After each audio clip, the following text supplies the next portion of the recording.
Anda bersama Brother Fai di channel Malam Mistik, sebuah rancangan audio dan video cerita seram dan mistik. Semoga anda semua terhibur.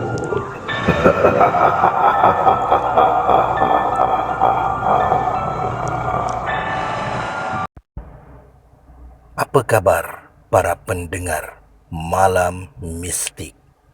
Pada malam ini, Brother Fai akan kongsikan kepada anda kisah yang datangnya daripada karya Mat P.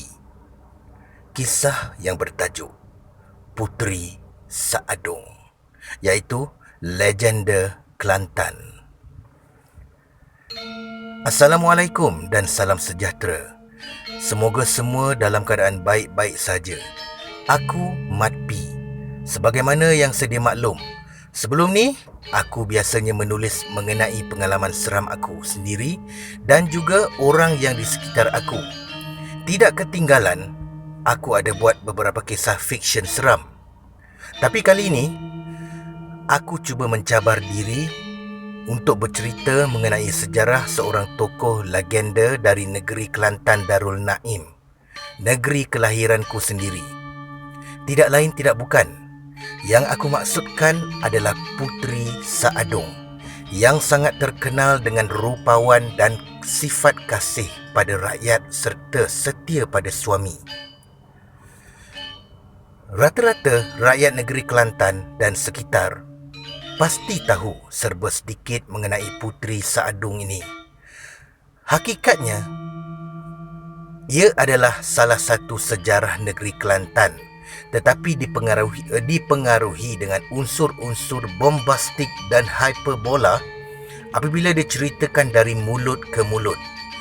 Tetapi, kalau nak dikirakan, memanglah kita tidak boleh nak samakan ilmu orang sekarang dengan ilmu orang dulu-dulu. Puteri Saadong ada daulatnya dan juga yang disebut tulah. Tidak ketinggalan ilmu-ilmu kebatinan dan juga berkait rapat dengan mistik. Aku cuba mencari serba sedikit maklumat tentang sejarah Puteri Saadong ini daripada teks Hikayat Puteri Saadong dan juga teks Hikayat Sri Kelantan, untuk aku sampaikan sedikit pencerahan dan pendedahan tentang kisah mengenai tokoh ini. Ramai yang salah faham dengan nama Puteri Saadong. Puteri Saadong itu bukanlah nama yang tepat sebenarnya bagi individu tersebut. Tetapi, Saadong itu secara tepatnya adalah satu gelaran. Berdasarkan bacaan aku, ia dianugerahkan pada isteri raja di atas sumbangannya, kesetiaannya pada suami dan juga kasih sayangnya pada rakyat. Sebagai contoh, kalau pada zaman sekarang, mungkin gelaran itu lebih kurang Sri Kandi. Mengikut teks hikayat yang aku baca, Puteri Saadong sebenarnya ada 3 orang. Puteri Saadong yang pertama, nama asalnya Dewi Sri Jayanaga, pada tahun 667 hingga 692 Masihi. Baginda dianugerahkan gelaran Saadong kerana kesetiaan pada suaminya, menemani suaminya di medan perang. Dewi Jayanaga ni ada pendampingnya, iaitu Awang Selamat, yang sudah sedia maklum mengenai kisah Puteri Saadong akan tahu mengenai tentang siapa Awang Selamat ini dan kisah-kisahnya. Puteri Saadong yang kedua bernama Siti Zubaidah, isteri kepada Raja Zainal Abidin dan juga dikenali sebagai Raja Merah. Baginda mendapat gelaran tersebut apabila keluar dari istana untuk menyelamatkan suaminya daripada ditawan pihak tentera Cina. Kisahnya agak tragis kerana ketika itu Baginda syarat mengandung dan melahirkan di dalam hutan.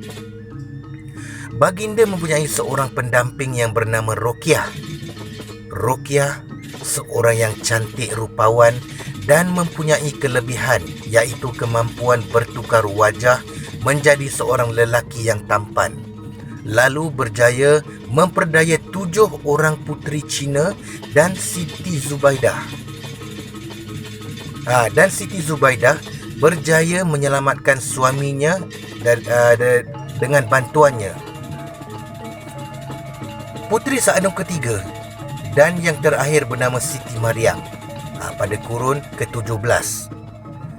Setelah orang tuanya, Raja Loyor mangkat, baginda telah dibawa ke taman serendah sekebun bunga, cerang tergayung dan dijaga oleh ibu angkatnya, Cik Siti Wan Kembang, iaitu raja perempuan pertama di negeri Kelantan. Lokasi tersebut masih wujud sekarang ni dan terletak di sekitar daerah Ketere. Setelah baginda meningkat dewasa, baginda telah ditabalkan sebagai raja perempuan yang kedua selepas ibu angkatnya lalu dinikahkan dengan sepupunya, Raja Abdullah. Lalu membuka penempatan baru di sekitar Danau Tok Uban, Pasir Mas. Untuk pengetahuan semua, Puteri Saadung ketiga inilah yang meniti bibir kita selama ini. Kisahnya terkenal kerana tragis dan terdapat unsur-unsur mistik. Siti Mariam terkenal dengan rupanya yang rupawan sehingga tersebar luas ke merata negeri. Hal itu sampai pada pengetahuan Raja Kerajaan Siam ketika itu, lalu berhasrat untuk memilikinya. Namun hasratnya itu ditolak oleh Siti Mariam oleh kerana baginda sudah mempunyai suami.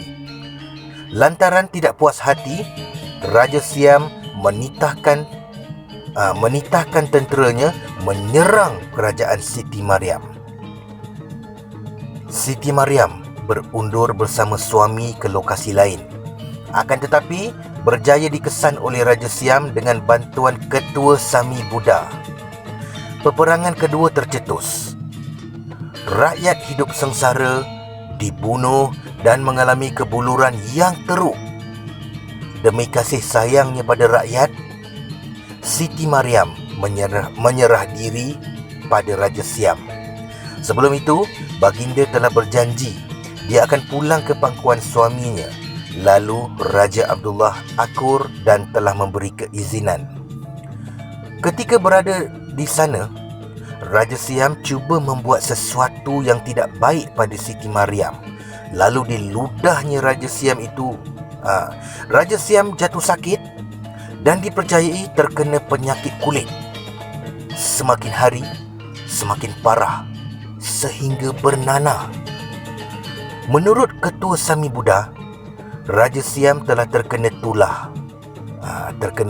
Siti Mariam dan hanya baginda yang mampu mengubatinya.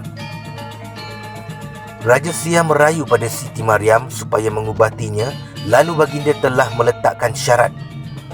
Jika baginda berjaya merawatnya, Raja Siam perlu membebaskan baginda dan menghantar kembali pada kerajaannya. Lalu Raja Siam akur dan telah bersepakat dengan Siti Mariam.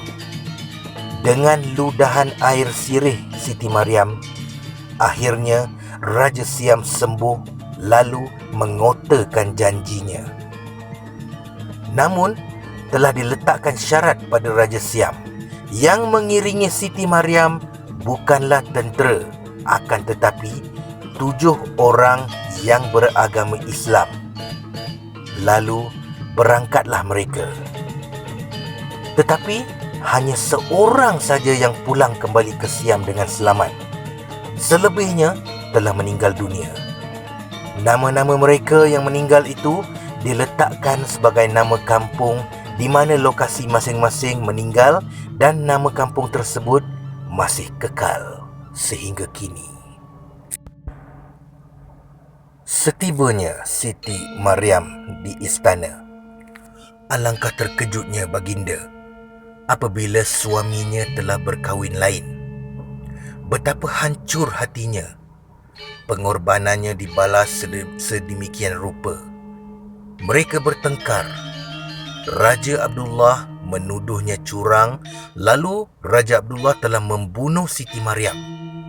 Dipancung sehingga bercerai kepala dari badan. Dayang-dayang istana telah diugut supaya merahsiakan hal itu. Tetapi salah seorang dayang bernama Dayang Bongsu telah teringat akan satu pesanan daripada Siti Maryam suatu ketika dulu. Dayang Bongsu ini boleh dikatakan sebagai pengasuh Siti Maryam sejak kecil lagi.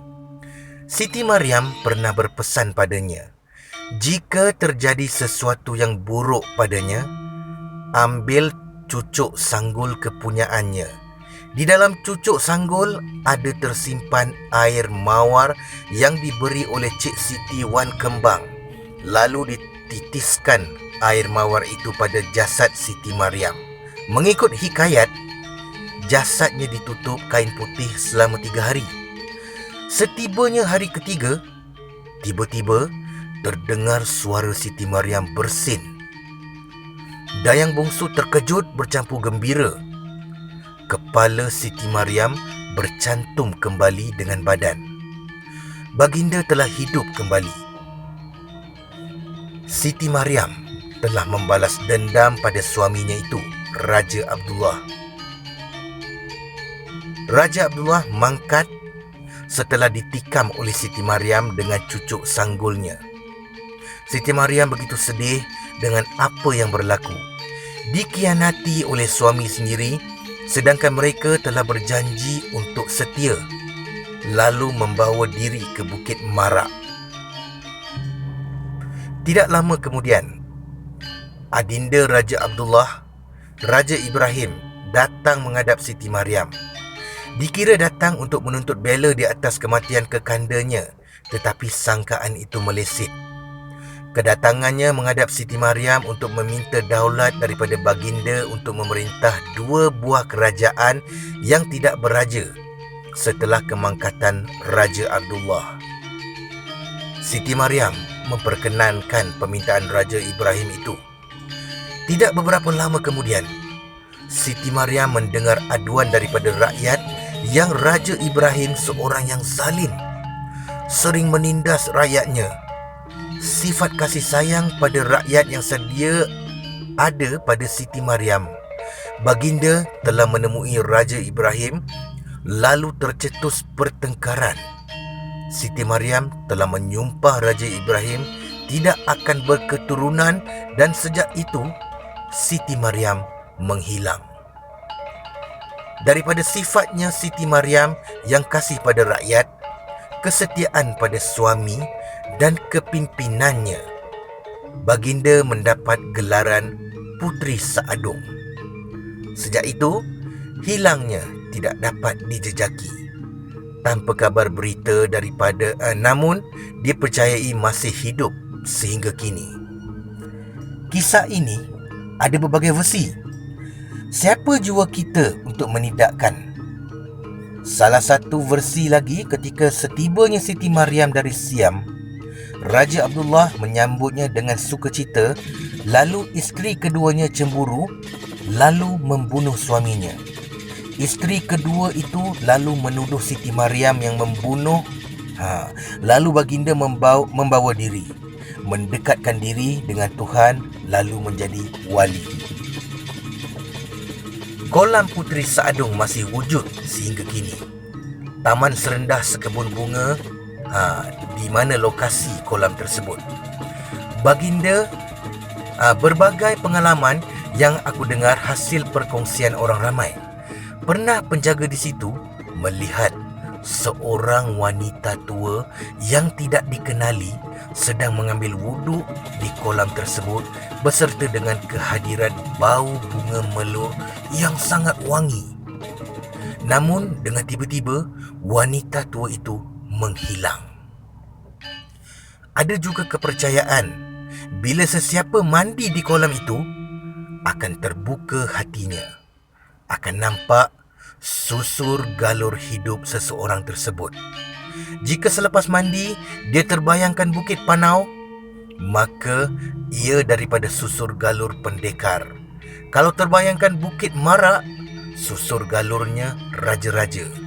Andai terbayangkan Tumpat, Tok Selehor, dia dari susur galur para wali. Wallahu alam. Puteri Saadung bukanlah mitos, tetapi ia sebuah sejarah mengisahkan tentang kasih sayang seorang raja pada rakyatnya, kesetiaan seorang suami pada isterinya, tulah atau kedaulatan raja serta ilmu kebatinan. Siapa jua kita untuk menafikan? Terpulang pada batas kepercayaan masing-masing. Ilmu sekarang tidak sama dengan ilmu orang dahulu. Ia mengikut kesesuaian zaman masing-masing. Akidah dan syariat yang menjadi batasan. Jika terjatuh pada syirik dan khurafat, maka jauhilah ia. Wallahu alam. Sekian. Terima kasih, Brother Fai. Peace, no war.